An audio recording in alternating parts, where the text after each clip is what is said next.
انت عايز ايه تحسن نفسك وظيفيا، مش بتكلم بقى على ترقيه ولا بتكلم على فلوس زياده ولا بتكلم على استقرار ولا الكلام ده كله، لا انت في وظيفه معينه بتعملها بقيت اعلى من الوظيفه دي، بدل ما تضيع قدراتك دي هدر في ان انت عمال تعمل نفس المسؤوليات والمشغوليات هيها، لا انت ممكن تروح لمديرك او مديرتك في ساعتها وتقول لهم مثلا ايه يا جماعه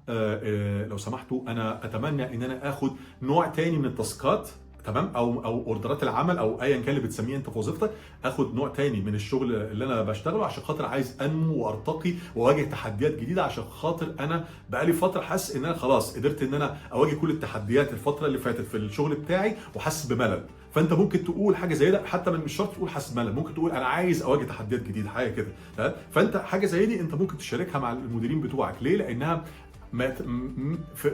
على يعني نوع بجانب كبير مش هتقدر تتمسك عليك في حاجه ومحدش يقدر يزيك فيها، بس في حاجات تانية الطبيعه البشريه فيها بتتدخل وممكن تعمل لك بلوك في حياتك بعد كده، او